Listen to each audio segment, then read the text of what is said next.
However, that needs to be done, whether it's. What do you suggest we cut?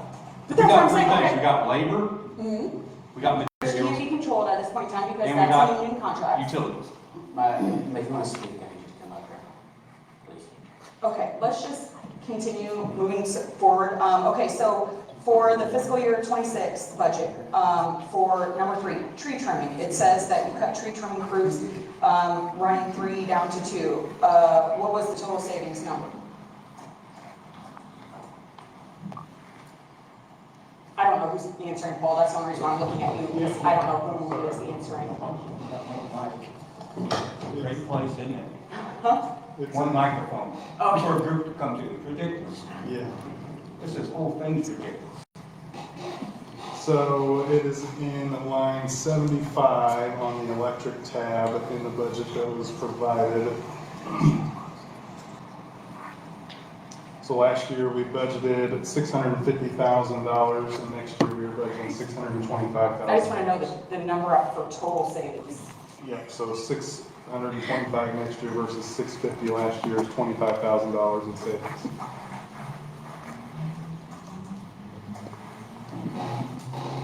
Okay, next number 4, decreased for fiscal year 26 budget. What is the numbered savings for that? Travel training, is that what you're looking at? Mhm. Okay. So we are talking lines 34, 44, and 87 specifically. From last year's budget, here, it looked like just in admin alone, $8,000 is the savings. Total number for travel and training, like all together. You want me to go ahead and add it up? Sure.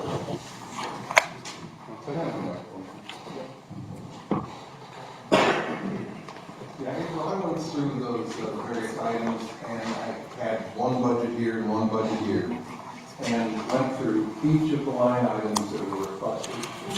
And travel training, electric was 18, down to 14. Water was 5, down to 4. Sewer was 8, down to 6. Like 1,101. If you'd like to have me fill the rest of this out and do the delta on each one of those and have a bottom line item, I'll go ahead and do that. But I guess Paul's perspective is getting you each of the line items, maybe thinking. But my thing is total cost. Like, I gave these questions, or I guess emailed them to Munger gave them to Darren over 5 weeks ago, and it's been like pulling teeth to get any answers. And anywhere we can cut and save, no matter if it's a couple thousand, 30,000, 40,000, it all adds up and makes a difference when we're continuing to force the ratepayers to pay. The specific answer to your first question is all in my chicken scratch here. And if you all need to, I can put it on a spreadsheet and get it down to a bottom line. But it takes an hour of work to get to the net of exactly what question number 1 With is. as much as you guys pay an IT company to do all that, do you not have like some type of like Excel that automatically calculates these numbers? Like, not trying to be rude or dismissive, but like with what you guys are paying, you can't just like go into like Excel and be like, okay, this is our total number without having to manually. We could do that. I don't think. No, I'm just like kind of shocked that you guys don't have, like, you especially Paul, like, I'm just surprised that you don't have that. So, from 5 years ago, our total travel budget was $166,000. That's fiscal year 20. Next year's total travel budget, fiscal year 26, is $78,000. So 78,000 was the total savings? So 166 minus 78 is $88,000 in savings from fiscal year 2020. 88,000? And that's with immense increases in airfare and everything else it takes to travel. Obviously, a lot of that is due to virtual options, which helps a lot in saving money. We do try to look for those virtual options, but the majority of the training that we do in our budget is required. for our water treatment operators, our sewer treatment operators, even our linemen, and having to keep up with those certifications. We have CPAs on staff, we have certain other engineers on staff that are required for that training. And so, yeah, compared to 5 years ago, we've recognized $88,000 in savings in that budget. Okay, well, in an effort to save time, I will skip over the next two and I'll go through and add those up myself. But in regards to number 7, for operating expenses, there's a 5.7% decrease from the previous year in electric and a 2.02 increase in water, 2.07 increase in sewer. So the 3 fund operating expenses decreased by 9.79%, but we need a 12.5% increase on electric when expenses decreased by 5.7%. I just need somebody to make that make sense. I will give a quick answer on that because Capacity? all of your O&M, which has to do with employees, our assets, etc., that entire budget has shrunk by 0.31%. However, the cost of purchased power has gone up significantly, and that is what accounts for that other 12.2% that we need. Now let me back up one more thing. One of the things that you've said is that we have not been responsive. You sent we had our meeting, Mr. Munger sent us your questions. That was dated the 29th of May. Let me get it right. Paul responded to that by June 3rd.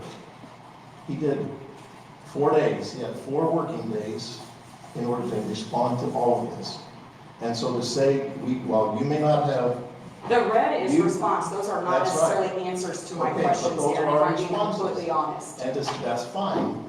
If perhaps you Hence did it in one a way here. that's not easy to understand. Perhaps it's in a form that's not easily understood. But we provided these responses.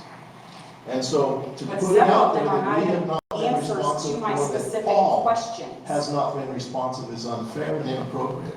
Paul is able to do this. He's done a yeoman's job of providing answers, of combing through these things.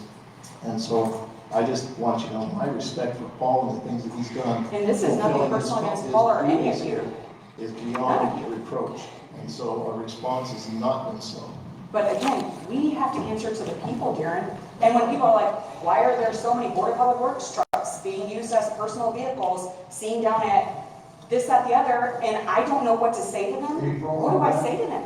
Can you hear me? On that particular issue, I'd like to ask you, when you detail to that person who has a concern what the vehicle policy is, then you also detail to them what our on-call policy is, and they combine those two to understand that a person who goes home for the weekend may go to church with his family, may go to the grocery store, may go to the water park. The way On the ratepayer's dime? as you understand the policy for on-call, you're sitting there on Saturday and the family wants to go somewhere. Here's the way, I'm assuming you're I didn't explaining. see that in the policy though, John. The policy can't cover every potential situation. So when you talk to these people who have concerns and you tell them the 2 policies, they may not understand. But let's play example. Somebody says, April, I saw a truck over there. Well, the person's on call. We have employees who agree to be on call for 1 solid week out of the month. That means they go home at whatever time, while they're sleeping at 2 in the morning, they've agreed to take the call, go run and fix the electric. Let's say Friday afternoon, Friday, all Saturday, all Sunday. They decide to do that. They're not going to sit at home watching the phone waiting for it to go off. They have a life. So the 2 policies combined together will tell your person questioning you that, yeah, they went to church. I saw the HBPW truck at church. Well, guess what? He, I'm assuming it's a he who does the lineman job, had to drive that truck to church. His family drove their personal car so that he would meet his on-call obligations. So when you explain that to that person, they should understand it, because they have committed that they're going to respond within 30 minutes to a call. If they're at church, if they're at the movie, if they're at the water park, they still have lives. So specifically in your guys' company vehicle use policy, it specifically says all Hannibal Board of Health Works employees shall show due diligence in regards to minimizing and keeping to a minimal travel to and from job sites specifically. It does not say that it can, that their employee vehicles can be used for personal use. It says it's to and from the job sites. Well, you have to do a little inferring here. When you have somebody who's on call, who thankfully has agreed to take a job where their weekends are not their own and their evenings are not their own, they are not going to be sitting at home staring at the phone. They're going to go somewhere. And now they are hassled a little bit by having to drive separately to someplace with their family so that they can comply with their on-call agreement. I mean, I don't know how difficult it is to understand. And they stay within 15 miles, so they're. How many on call every day? Is it three linemen, 2 water and 1 sewer? Water, lighter, electric. So that's 6, so I missed 1, right? Seven. Matt, can you stand up and tell us exactly what's there? There we go, there's 7 on call. It'll be water crew, sewer crew, line crew, wastewater plant, maintenance mechanics, maintenance electricians, One from each department, basically. yes, 1 from each union and meter department. So you really have a good opportunity when you get an irate constituent saying, why? You know, they're using this on their personal dime. You can celebrate the fact that they've decided to take that weekend out of their life and be ready to go to drop them on its nose. And that, When an so that employee is at a Cardinals game, is that within the I policy? don't know the situation. I mean, are you familiar with the situation? Who was You're there? saying yes, Paul? That is within? We've had, I mean, there's been meetings that have been held at Cardinals games. There's been meetings held at Cardinals games. Can you? Yes. One that I went to was NextEra. It was an annual update for the amount of usage, and that was where you go. That's where they held it. Okay.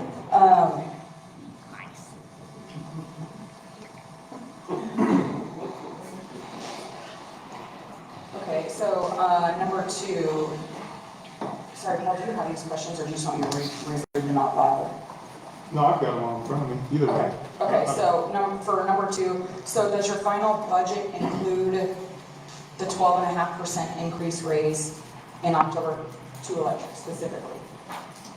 So recall our last board meeting where we adjusted our budget, so we got down to an 11.2% proposed rate adjustment in electric, and then a 3% rate adjustment in water. Both of those will be effective October of 2025. So you have that included in your budget? Yes. Okay. And related to the insurance, you were able to reduce that? Yes, primarily, yeah, adjusting our insurance premiums to actual for next year was why we were able to decrease that. I have a question, sorry to follow up. The 7 people that you said are on call, is that including supervisors, or is that just the linemen and the? So it's 7 union employees on call from each department, and then 1 supervisor at a time on a rotational basis, so it'd be 8 employees total. So when you talk about coverage, so they do it a week at a time, you're on call? Is that correct? Depends on the department. Some employees take 2 weeks at a time. Okay. How does that work? Is that optional, or is that part of the job requirement? Required. It's required. And you're compensated for it? You get extra pay for being on call? Standby. Standby day. Yeah, that's with any industry, like it's required. That is in lieu It is, of and it's travel. negotiated. That was something that was negotiated in the past. Negotiated. And used to be, get a call, they didn't have a vehicle, they got travel time. So you got an extra hour to travel to and from, compensate the employee for use of their personal vehicle. Because there are times they'll come here, do whatever, be headed home, get home, take their boots off, and turn around and come right back. And so that was a negotiated thing, the standby hour, 1 hour a day during the week, and 3 on Saturday, 3 on Sunday. There was travel time on top of that. That's where the truck came in 20 years ago. That's where the trouble call came in. It saved us money. If you're on call, like, you gotta be ready to go to work, that's No, what what I'm saying is that trouble I call, need you to come up here. that's all right. It doesn't matter. I'm just giving you some history. The truck came in that way. It saved us money to provide a truck. Again, if you want to speak, I need you to come up to the microphone, please. I don't care. So you're saying that basically, you're treating HBPW like this, and you know my history where I'm from. So you're also saying that the fire department, the police department, and the ambulance should not be going to Walmart and shopping on the clock, because they cannot take those, they can't take their personal vehicles anywhere. All I asked was how many people drove. I'm just saying, so that's kind of what you're saying. I know, for what it's worth, I've had citizens, like, I'm pretty sure I said this in email, this isn't just you guys, I've had people complain about why are there fire trucks at Little League practice? I mean, it's not just you guys, I promise you. I've had from police vehicles to fire trucks, like, obviously people have complaints about anything and everything, and so people are complaining about fire trucks, I mean, not really, like, so we're looking into everything, not just you guys, I can promise you that, but. Well, because you all made us council, but If anybody in the crowd wants to speak, I really need you to come up to the microphone, please. That would be Anybody's a welcome. question specifically, number-wise, I cannot tell you. councilman, I am, but the budget, when I came on, like I shouldn't say So we do have a log sheet that we keep that tracks all of this, and we go through every day, every hour. And so far in 2025, just some numbers, we've responded to a total of 224 calls. So through June 27th, that represents about 37.3 a month, or about 8.6 per week. That tracks pretty closely with last year, 2024, where we responded to a total of 547 calls, which is about 45.6 a month, or about 10 and a half per week. So I think as council members, and even us as BPW employees, had I not worked here, I never would have thought that number would be that high. I assumed that we had a storm, power goes out, that's when guys are getting called out, right? Well, we look at just last night, we had wastewater treatment plants go off, alarms go off at 1:15 in the morning. Jeff Johnson was called out for those alarms, and he had to respond and make sure that everything was working correctly before he was able to be cleared from that call. And so it's not just storms that are rolling in, it's not water gushing out of the streets. It's every call that we get from the neighbor when a line is down or a line is hanging too low, no matter what time of night, what time of day.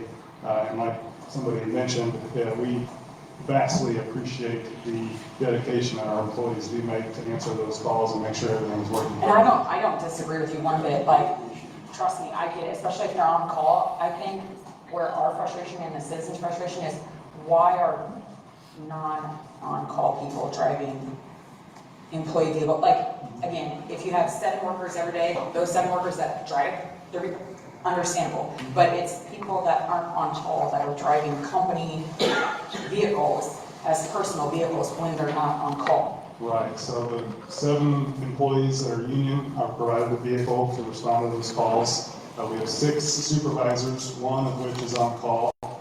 So the other 5 supervisors also have a vehicle.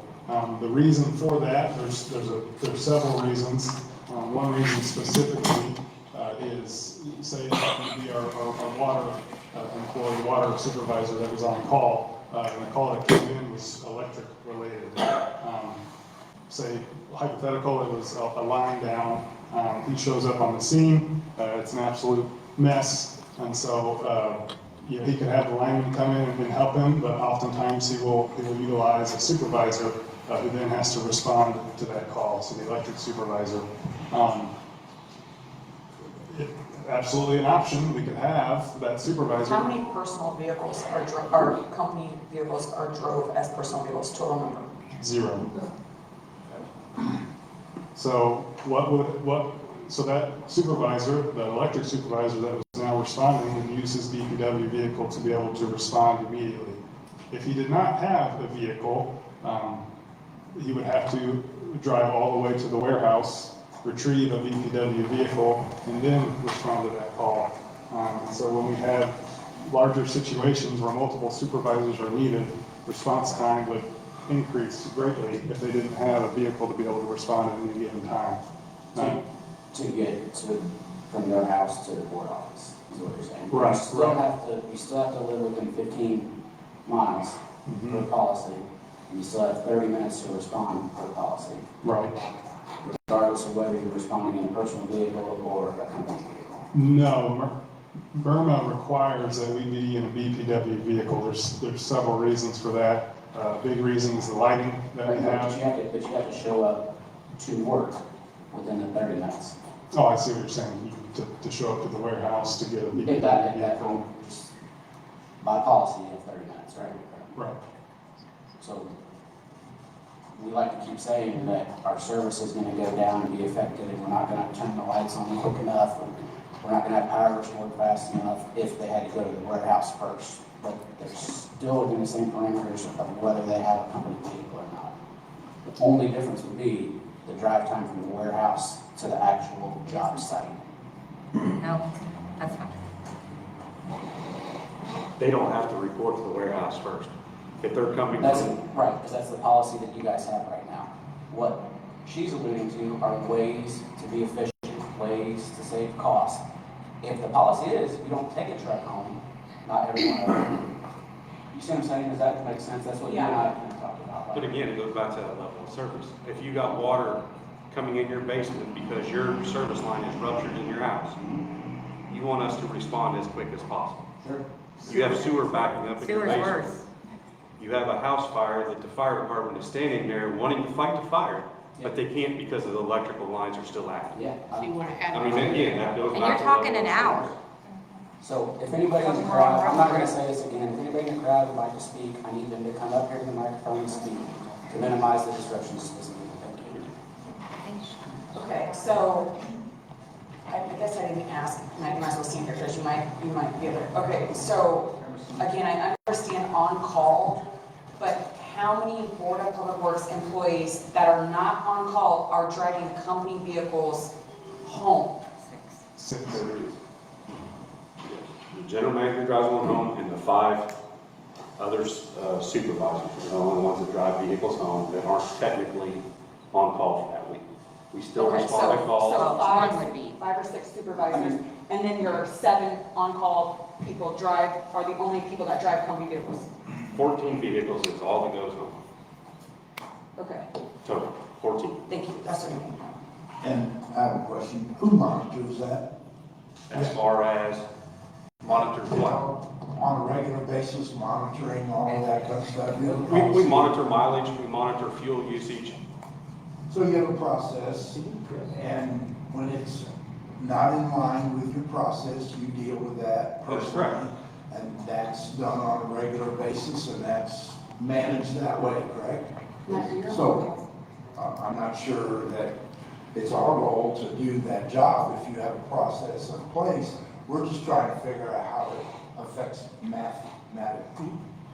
Not your policy, that's your policy, that's from the board, that is monitored by your staff.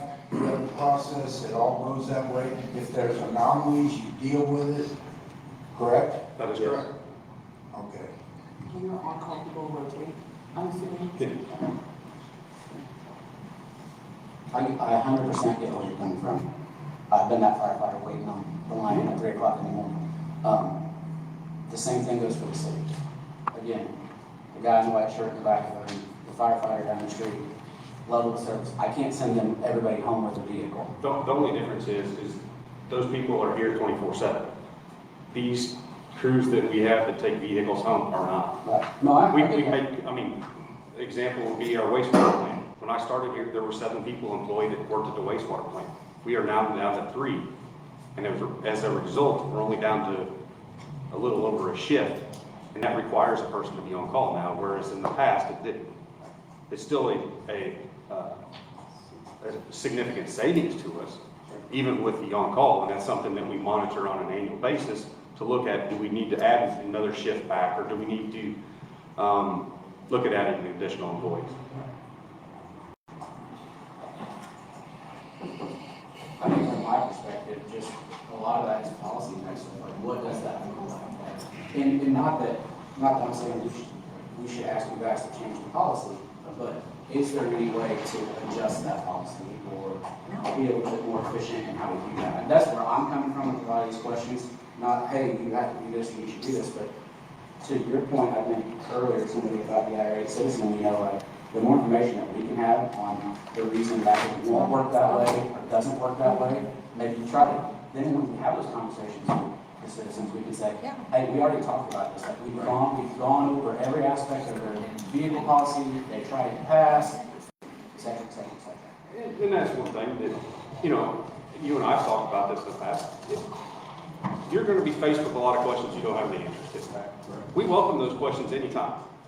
I've actually told people And, not to talk to you. I mean, Because I get frustrated. I'm just like, Paul I'm talking now. Paul would sit down and discuss these budgets with anybody that wanted to come in and talk with him.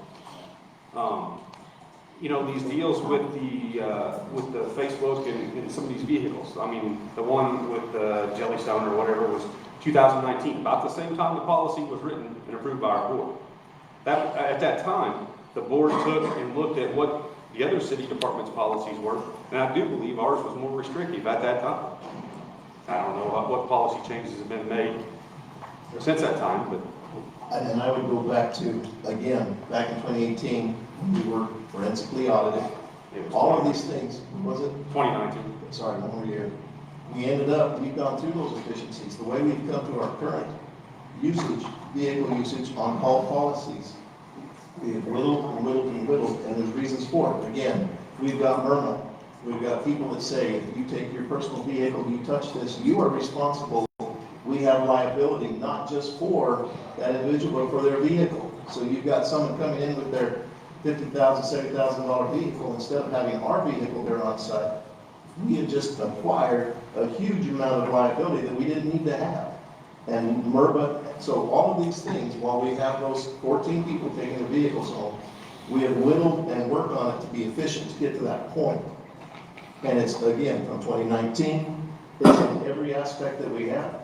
Paul goes back to those early years. We're down a significant number of employees. We're down all the way across the board.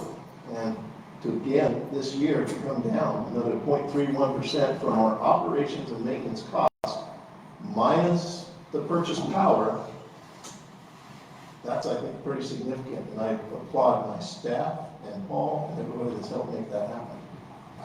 I also think it's impossible to predict how much money we are saving the customer and the city by having people respond quicker. The amount of money that we're not spending because people are there to deal with it is not measurable. You're just predicting what that would do for the community. And you can't put a price to that, and you can't put the numbers on it, but it has to be figured out in the equation of whether it's a good, strong policy or not.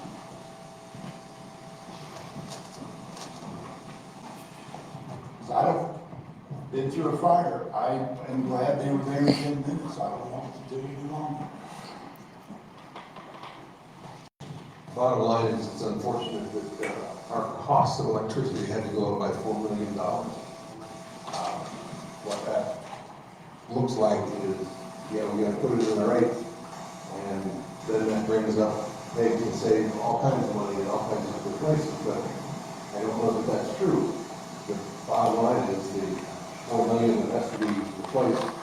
We have no control over our costs, and we've been through this a million times. But Yeah. we don't. Have the audits that you go through on a regular basis, are those available for the council as well? So we get those reports. I haven't been here long enough to probably see these.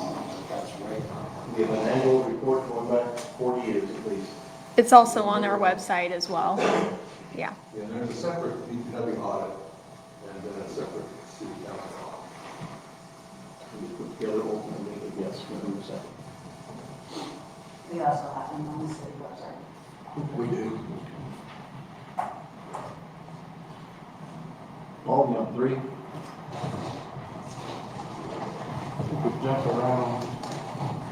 I was trying to jump around, but we were already on that topic, just to not revert back.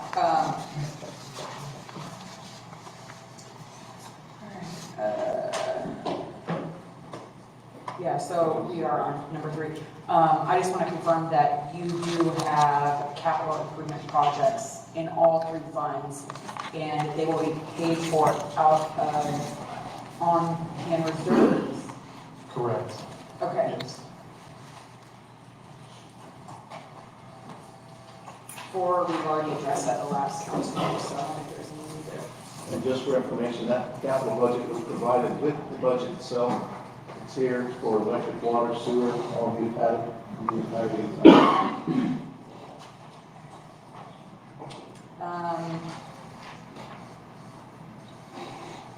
So in regards to raises, is it a set percentage with the union that is negotiated every year? Like, is it like a set number, or?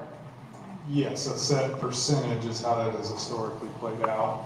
So the union contract typically is negotiated for 3 years at a time. Typically, they have negotiated a set percentage each year on January 1st. So every year, that everybody is for sure getting a raise? Is how it's been negotiated in the past? Correct. Okay. So, how much additional revenue is needed in the budget for increases in this budget for like the raises per what's already been negotiated? So, yeah, and I think I reread your question, and really the primary reason for the rate increase this coming October isn't for next year's budget. It's primarily for replenishment of what's been lost from prior year's budgets, prior year's fiscal years. Again, I know we've harped on this several times, but we have now, at the end of next fiscal year, we will have paid $11.6 million in capacity in our purchase power, which is something that we paid $45,000 in an entire year back in fiscal year 21. And so our cash reserves at one point were up around $17-18 million, and today they're closer to $7.5 million. And so to abide by our cash reserve policy, our target next year for replenishment of those cash reserves is 5% of last year's gross revenue. So in order to achieve that 5% funding level, we need about $3 million of new revenue in next year's budget. That's the primary reason for the rate increase in October. A second reason is the rate covenant that we are forced to abide by, that we have failed now 2 years in a row in the electric fund. What that has done, failing that rate covenant, has led to a downgrade in the rating on that debt in our electric fund. So I just want to make sure that I understand you correctly. Just 2 seconds. The other question you had is how much is that rate increase to 4%? I actually want to ask something before we get on to something else. Right around 217,000, just for that rate. Okay, so Paul, I just want to make sure that I understood you correctly. So we are doing the 12.5% increase, not because we need it, but to recoup from what was lost from the reserve for the amount that you guys set the rate to. So you guys can choose to drop that number for the reserve. So you're not having to meet such a high standard, or no? I just want to make sure that I understand that correctly is all. Right. No, good question. I think, so first off, it's now 11.2% rate adjustment that we're looking at. And the primary reason, again, is to abide by the board-approved cash reserve policy. Specifically in the downgrade of the debt in our electric fund, it was specifically called out that we had not abided by that policy and kept a minimum reserve funding level. But the board decides that? The board approved the policy. The policy was recommended by an entity called Utility Financial Solutions, probably the most well-known rating consultant entity in the United States. They recommended that cash reserve policy based on industry norms, industry standards. It was adopted by the board in 2019. And so the board adopted that policy, and so that is why we are abiding by meeting that target. But again, can that be adjusted or no? I mean, because I honestly don't know, I'm just trying to understand. So can that number be lowered or adjusted? And with that question, is there financial penalties for not doing that? So, are there financial penalties for the not having? Well, but it would be their own choice in what they set this month, to my understanding. I just, again, want to make sure I'm understanding correctly. There's a concept that when we needed to increase the rates to accommodate for the higher cost of electricity, we did not increase them to match the cost. We decided to increase them a lower amount. So that means that every month that goes by, you're taking money out of your savings to pay the bill. So now the savings account goes down, down, down, down, down. And that's the only place you're getting enough money to float your business. So the savings that you've decided by policy to keep that amount in there is now lower every month because the purchase power is dragging it down. So we didn't increase it enough to cover the costs. And what this is doing is increasing it enough, number one, to cover For the last costs. budgets, we didn't increase it enough? The last rate increase, Okay. when it was proposed that it should Are be. you talking about the 9%? When it was proposed to be 15% to keep everything steady, it was voted to only be 9%. So the 9% did not cover what needed to be paid for? No, not at all. By how much? By the difference between 9 and 15%. So the people who voted to do that said, yeah, we are going to succumb to the fear of the voters and say, okay, we need this because our costs are just that high, but we've decided to take that money out of our savings account and pay our day-to-day bills with it. That's why the reserves went from 17 million to what, 9, or I keep just saying. Stop you there. That's not why the reserve went from 17 million to 9 million. That has been a trend over the last several years. It wasn't due directly to that not being an increase last year. Well, we can put a chart together and layer which amount did which, but the vast majority of it, The $3 million. is from not having increased the rates to cover the costs. $3 million. So again, can that be modified or lowered in regards to what you guys need to meet? Not in regards to lowering what a rate increase would be, but Paul, you were saying how the last 2 years you haven't met what the board decided to be the number or amount in the reserve. Wasn't that what you were just saying, in like the last 2 years that you haven't met? He was talking about the rate covenant. Okay, Yeah. okay. Sorry, I just want to make sure. Yeah, it's confusing, yeah. Oh, it's perfectly confusing. Yeah, it's very confusing. The rate covenant is something that, when we bought this big huge transformer and a bunch of wires and poles, we had to get a loan for it. It's actually a lease purchase, the technical term, through Bank of America, I think. And what we had agreed to is certain things. They would give us 14 or however million, and what we would do is pay it back over 25 years. And they says, well, in addition to paying that back, we need to make sure that you're liquid enough to be able to pay that back. So anything that happens, you are going to have to increase your rates so that you are bringing in enough money to bring in a little bit over what your costs are. So that's a part of what they keep calling the rate covenant.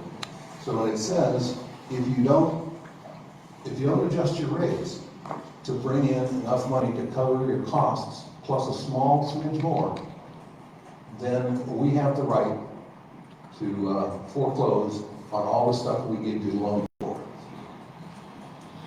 including the land underneath it. So, I don't remember, it's been a while since I read that covenant when I was on the board. I don't know that that's completely accurate, where it says specifically that you have to raise the rates to meet that requirement.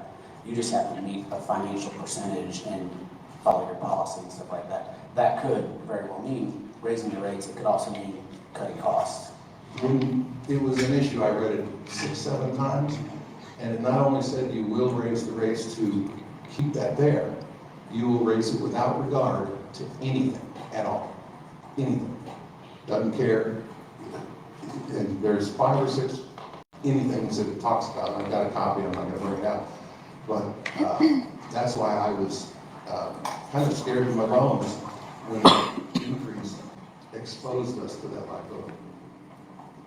As far as the 11 point something, almost 12% increase in October, that is going to start filling back the savings account, and it will also get us up to the net revenue that we need to cover costs.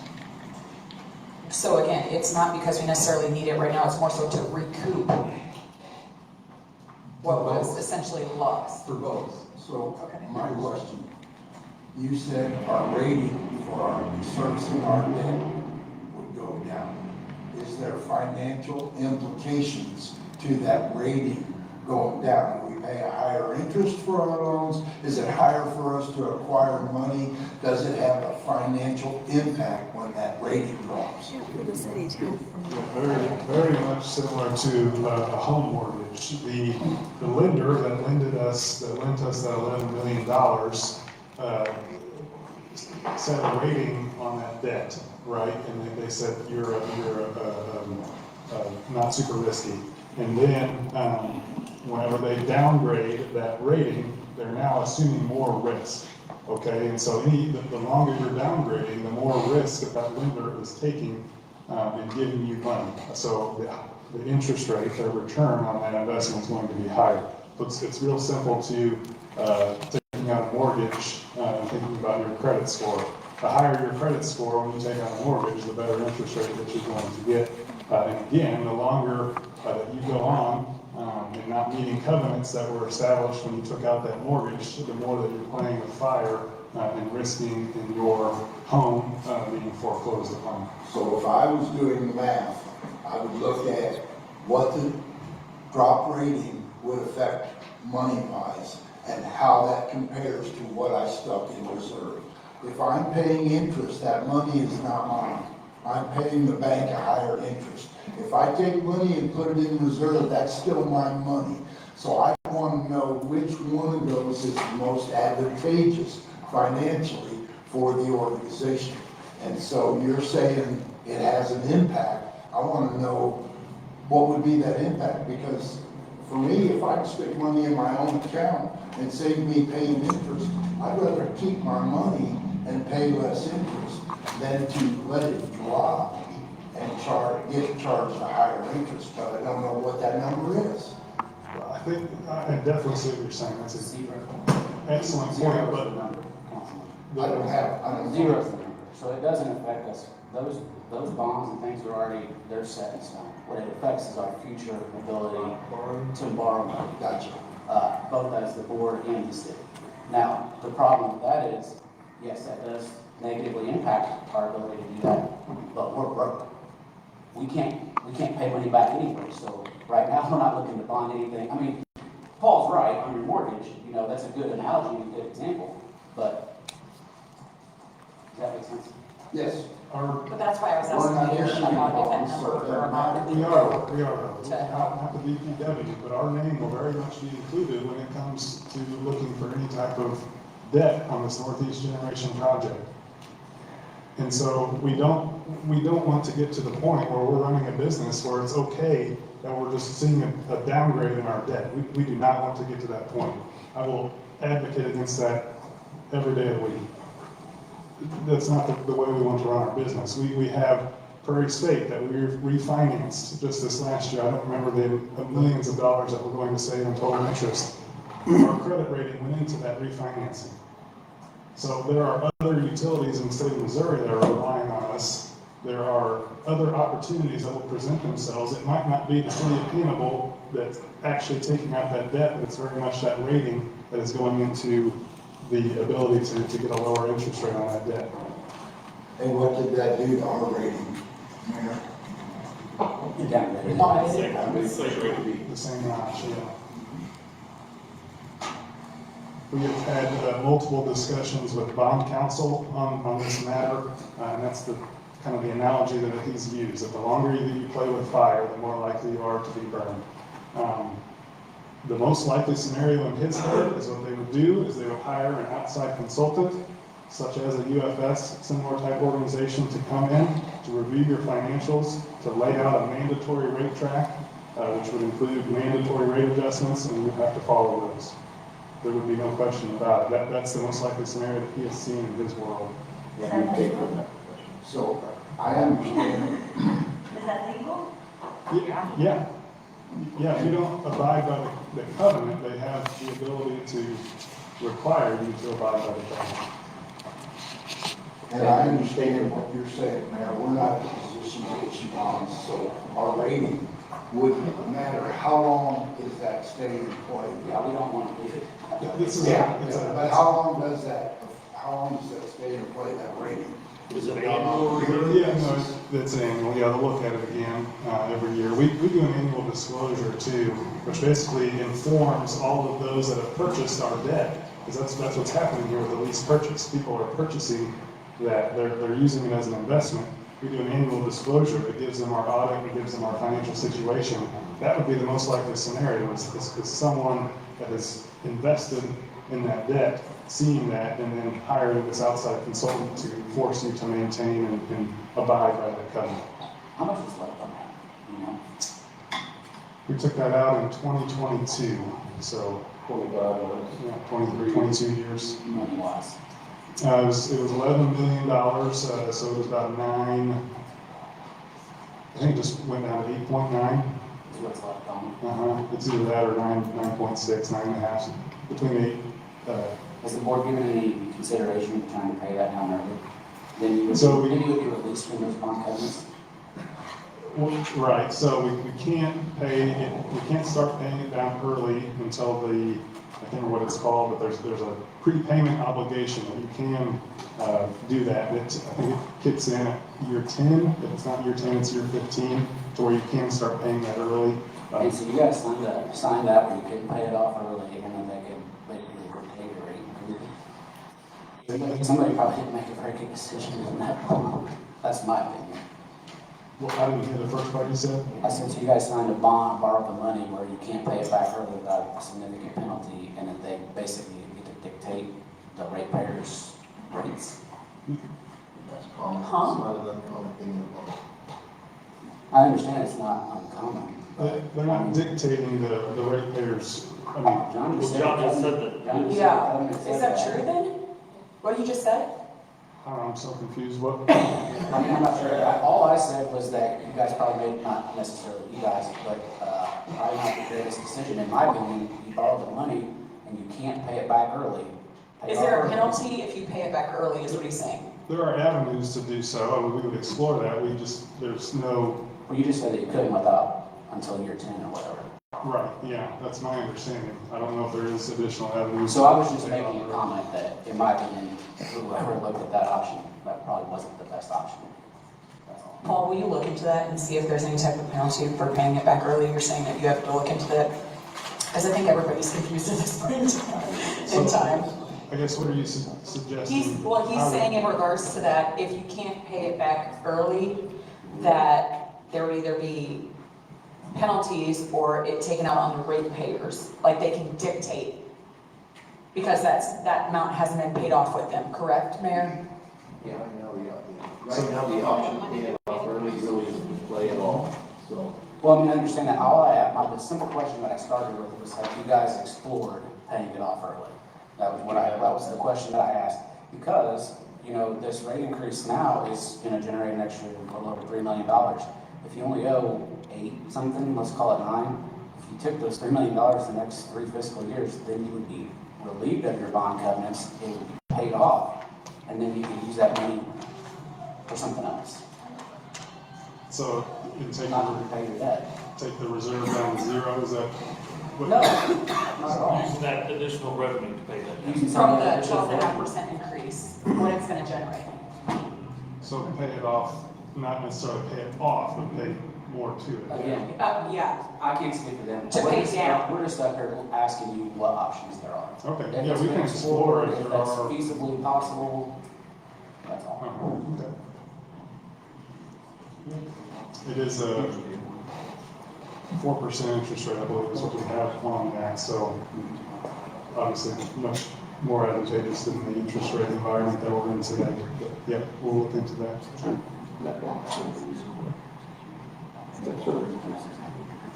But you can take up all your profit, and you won't build your economy. Not necessarily they'll take the whole 3 million, that's why I just use that as a very high level example, but you know, you put $1 million in reserve, you put 2 towards paying it off, it should be 2 next year, so that way you're not 25 years into this thing where you're restricted by those bond covenants. And we're having a discussion every year about rate increases just to meet the bond covenants. That's all. What's wild?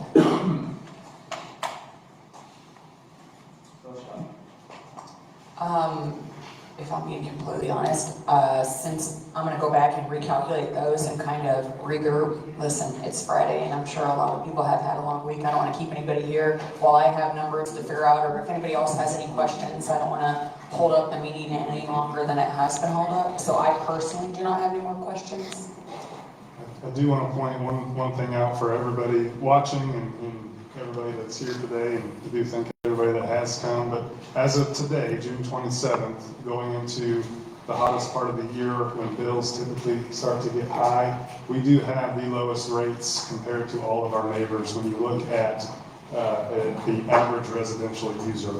So for a residential user that uses 1,200 kilowatt hours, that would come out to a bill of about $165.43. We compared that to all of our neighbors, the co-ops, the IOUs, 2 other municipal power, and the next closest to us is Missouri Rural. They're about 1.8% higher, $168.38. So it's important to note that because with the rate increase that we have proposed October 1st, which is still 3 months out, we would have 2 of those same 7 entities that we looked at that would be lower than us at that point. And those would be Missouri Rural, about 8.7% lower, and then Macon Municipal Utilities at about 2.3% lower. So it's important to keep in mind that when doesn't mean that the rate increase doesn't hurt any more than it already does. I know that nobody ever wants to talk about rate increases, but I would also encourage the council to explore what other utilities in our region and in our area are doing to combat these high increases that we're seeing in our purchase power. I know Missouri Rural did a rate increase April 1st. Rawls County Electric did one May 1st. And Ameren, Missouri did one June 1st. All of those were done leading up to the summer season. We chose to forego doing a rate increase ahead of that summer season to protect our customers, and instead did it on October 1st when those bills can come down a little bit and be a little bit easier to swallow. Doesn't make it any better. I realize that and understand that what we're looking for is cutting costs the best we can. It is important to compare ourselves to our neighbors and look at ways that they're fighting the same battle that we are. And Paul, I was confused. What is the actual rate increase? So in electric, it'd be at 11.2%, which what that means is taking last year's revenue and adding 11.2% in new revenue to it. So commonly, we're saying 12. Well, 12.5% because some are going to other, like water, sewer, and electric, right? No, water. But here's my point. there's a lot of people talking 12. I know that 12 to 11 isn't that much difference, but let's tell the truth, it's 11 too, right? Electric. Right. That's what we need to start saying instead of 12%, because they hear 12.5%, that's what's in their mind, it's 11 too. So if I go back to my constituents and say, expect 11 too, that's actually Specifically for electric. for electric. Yes. Correct, yes. I haven't heard much about water or sewer myself. Hey, Paul, for everybody watching, will you also just address what specifically the customer charge and transfer fee goes to for people watching? I'll do that. Sure, that'd be great, because I'm not as close to the situation as you are. The big gray boxes that have the wires going to them, the transformers, the wires that go to them, the poles that carry the wires, the transformer on top of your pole at your house, that's all the infrastructure that's been purchased and maintained. So the $25 customer charge for electric accounts for the payment of and maintenance of all the wires, all the transformers, all the poles, to get the power to your house. And over the years, we decided that the only real fair way to have people charge is you pay so much to have it right there at your house, and then you pay for how much you use on top of that. So the customer charge of electric is for transformers, poles, and wires, and the maintenance of those. For sewer, it's similar, but it's, the pipes that take everything from your house all the way back to the processing. And the other one for water takes care of the infrastructure, the pumps, the pipes that come to your house that hook you up for water. Mainly maintenance or the actual purchase of the material? Because it goes for the actual purchase of the material, and like say you had a lawn or whatever, and that's what we were, after that is essentially paid off, will that customer charge go down, or will it stay the same to go to potential inflation like with maintenance? Sorry. I get asked this question all the time, I'm like, So you're asking if what that customer charge is trying to recover is previous asset? So what we're charging per account, that $25 for each department, is that to cover the expense of what it costs to purchase transformers, lines, whatever? I include maintenance. Or was that already paid for, and this specifically is mainly for maintenance of the already purchased material? Right, so it's definitely both. Yes, what's been purchased eventually will have to be replaced. So essentially, there has to be. So that extra is put back for when it does need to be replaced? Right. Okay. Well, You're trying to understand. Yeah, and that's where our 5-year capital plan comes into play. But then, yes, there's costs needed to maintain those assets. I think the best way to look at the customer charge is if you didn't use a single kilowatt hour of electricity, there are still all of those costs that are needed to run the utility, right? And so all of the overhead, all of the maintenance that goes into it, all that infrastructure that is already in place to provide that service is needed before any kilowatt hours of electricity are used. Our salaries and benefits covered out of that customer charge as well? Yes. Yeah, that would be our overhead, right? And then So then what we're charging per like kilowatt or whatever, that revenue generated, what does that specifically pay for or cover? The most, by far the largest item would be purchase power. This is what's recovered by the usage charges for residential customers and then also the demand charges for industrial customers. Several utilities have a mechanism called a purchase cost adjustment, to where based on what we as a utility would pay for purchase power, whatever we pay is then adjusted in the rates monthly to the customer, and so it's basically even that way. The cost of kilowatts is adjusted in the rate year's bills? Yes, and Okay. we don't have this mechanism, our charter does not allow, but I'm saying that several utilities do have a mechanism that allows them to adjust the rate based on their cost, and they do that in the usage charge through a purchase cost adjustment. What would that look like if you implemented that? Can you speak in the microphone, Mayor? I can't hear What you. would that look like if you implemented that? I understand that it would be a charter change, but would that be beneficial or not? It'd be scary some days. You just look at this previous week where you paid 38.54 one day, and you jumped all the way to 130. Hey, that's a perfect segue. I have been where that PCA is, and what happens is you do 12-month rolling average. And so what it does is it flattens out all those peaks and the valleys, and so you slowly are chasing that with a small adjustment each month on your utility bill. Most people that I've been involved with like it because you don't see those jumps. But let's show you, this is what I've shared with both the board and the council. This is the last week's worth of purchase power that we have done. If we look at Saturday, the 21st, our average cost was $38.54. Sunday, it went up to $50, so that's tough to track in your mind. We are having what's called blue sky events. And that's because even though the sky is blue here, the weather's not too bad. It was nice and hot and miserable here, but it was even worse in other places throughout the nation. And we are connected in the MISO grid.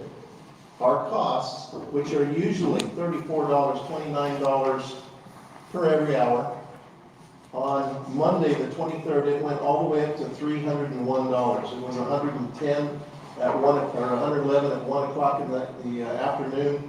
It hit 301 at about 8 o'clock, 234, etc.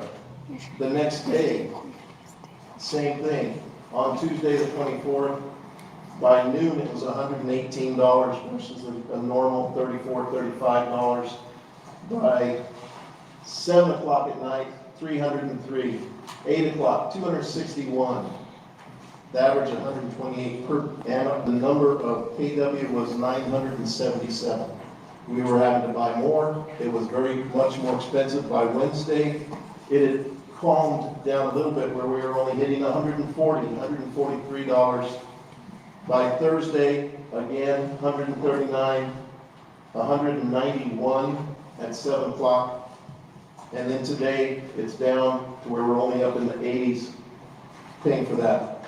That 1 week, our estimate from our consultant is right around $400,000. And we're gonna have to pay that.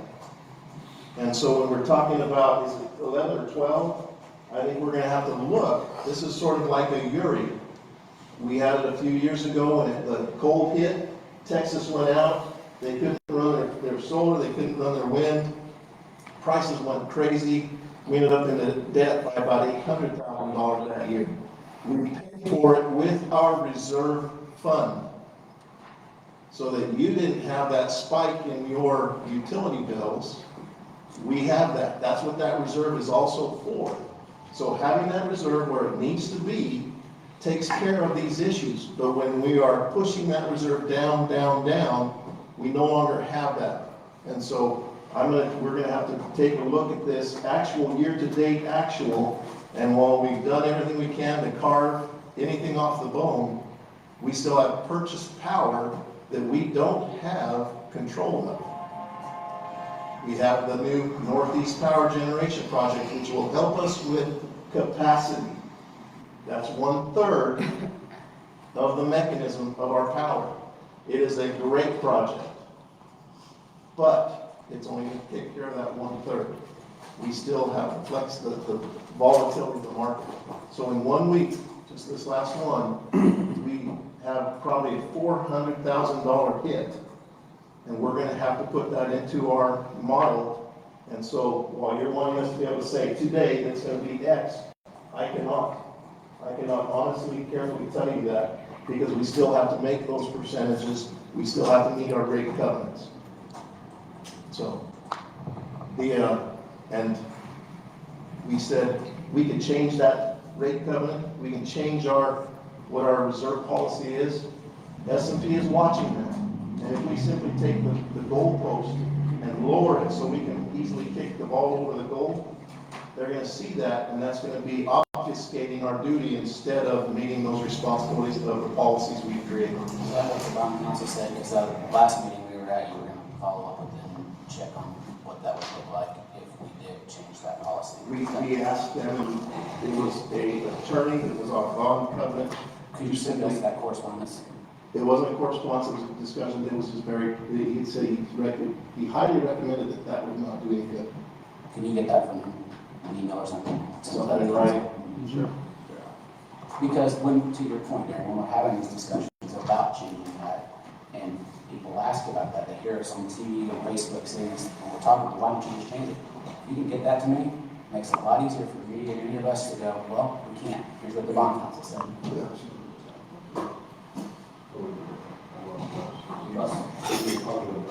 Listen, I already said my piece, it's Friday. Everybody's ready to go.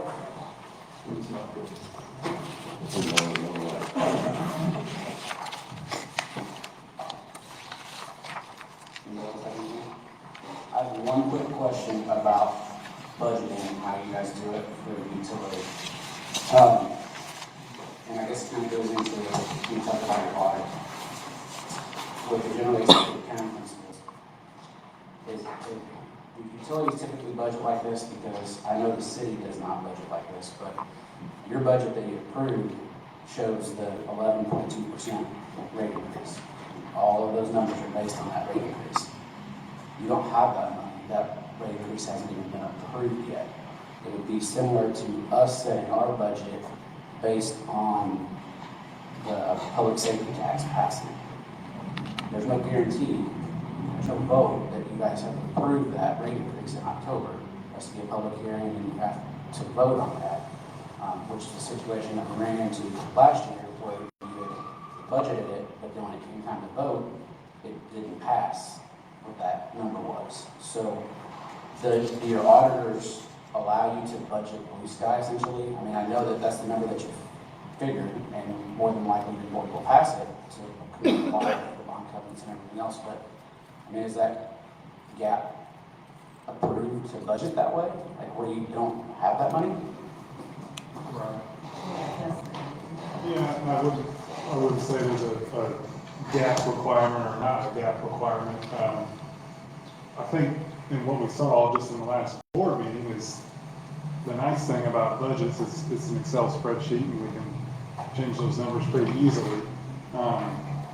And the other important thing to remember, and just like you're saying, is that a budget is a target, right? It's what you anticipate to happen for the next year. That's not going to happen. You would like it to. In our water and sewer fund, it actually does track pretty close, but in electric, there's just so much volatility that we have to do our very best to budget as close as possible. To your point, you're saying basically budget last year's budget with no rate increase with the expenses that you expect and anticipate. And then you would almost have like a side-by-side budget that would then have that rate increase in it and what that would look like, and that's what you would be comparing. And I think that would be possible in a form of presentation to the board, and then it would be up to the board to decide at what level. Obviously, we are much closer to the numbers, and so that is why we recommend the adjustment that we do. The board can very much ask questions on that, but I think where we stand today, and from I don't think it has anything to do with the gap perspective, but where we stand today is that the board has approved that budget that includes that rate increase in. Now, where it's important to hold us to that is when we do our budget to actuals monthly. Right, and so if we're looking at budget to actuals next year, next fiscal year, which is starting on July 1st, and we're way, we're having revenues come in way higher than anticipated. It's just super hot, whatever it might be. Well, at that point when it came to compare what that budgeted number was, then we could look at it differently. The budget to actual is what's more important there, right? Because we did not budget those revenues with that 11% rate increase in it for July August and September, right? We had it kicking in on October 1st. And so I think that would be where we would want to look at those budget to actuals to kind of see where we're at up to that point. Would it make more sense to, if you're gonna have a rate increase, do it before the budget? Or is there a requirement on October 1st, or is that just kind of how you guys have always done it? No, we actually, I do see. yeah, October 1st of 23 was when we started doing that. And then we did another one October 1st, 24. Prior to that, it was July 1st. And the reason we did it was twofold. The primary reason was to avoid the highest summer months for our customers, in which those bills are already the highest, so to make it a little easier on them. And then two, the October 1st kind of worked a little bit better for our larger industries and their budgeting purposes. If they had January 1st, that allowed them to kind of prepare for that a little bit better.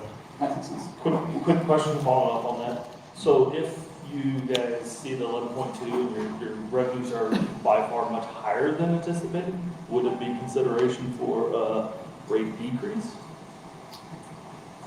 And you're still seeing the coffers build back up and the road reserves build back up?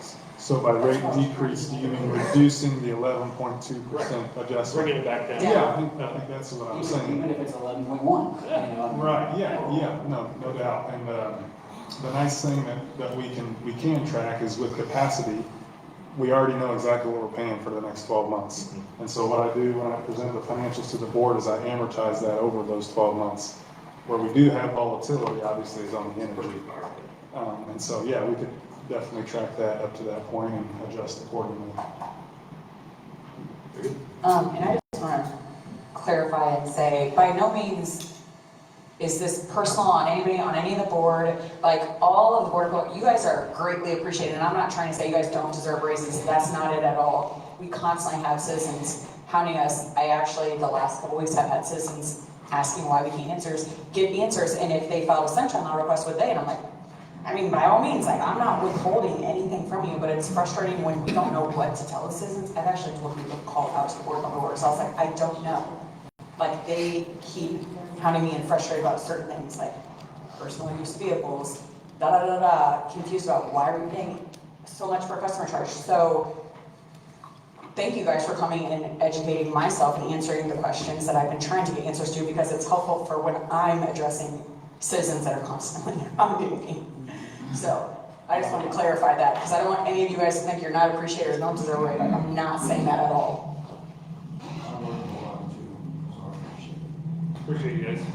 You guys do provide a good service, and looking at the numbers for surrounding areas as a business owner, and you always want to see your competition. You guys are right. So, thank you. Before we talk about getting out of here. John, somebody was walking up Oh, to say something. yeah, I'd just like to say something. On behalf of the employees of the Hannibal Board of Public Works, I'd just like the board and the council to take in consideration when we're talking about jobs not being replaced for budgets and using that funds to cut budgets. I would like you to consider how dangerous the job is. I looked at a generic Google search earlier. About 42 linemen die a year. About 50 water and sewer workers die in trench collapse in confined spaces. Every time we don't replace a job, we're asking the employee to pick up the burden of the employee that's gone. And it makes the job more dangerous. But I'd rather keep those employees on and not give raises then if it's a matter of your guys' safety. Yep, and I agree with that, and I'm glad you feel that way. And I've also worked with these guys through the worst of storms that Hannibal's had. I've been in the utility here for about 15 years now, and it's pretty amazing to see what these guys do. We're limited in our resources every time we lose somebody to be able to respond and put this town back together like I've seen. And that's just a statement I'd like to make. Just take that into consideration, please. Yeah, if safety is an issue, I would definitely rather keep more people on. Hey, could you, read his name for the record? Justin Brown. John?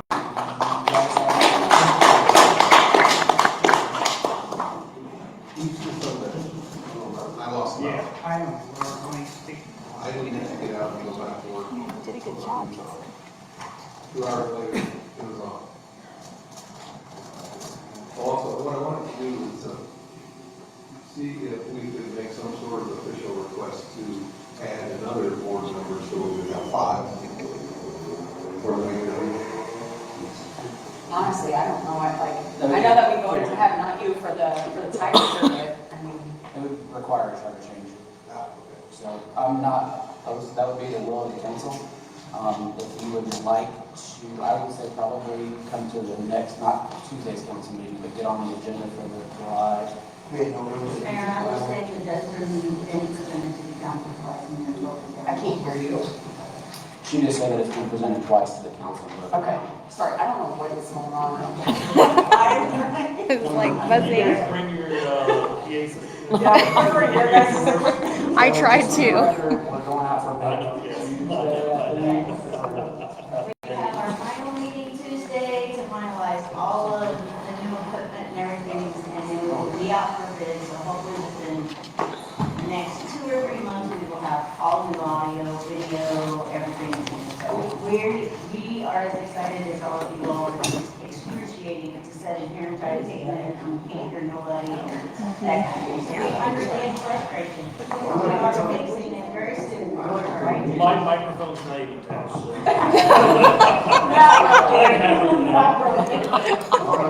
Why is that even the same? Is, Oh. it was helpful to be able to answer these questions. I would predict that we would ask these in the future. I would make this part of the preparation for the council in the future, just to know what kind of things we're looking at. So it doesn't catch you by storm. You don't have to run around after you've done all this work and try to review things. Just predict that we are asking these questions now, and we probably will continue in the future.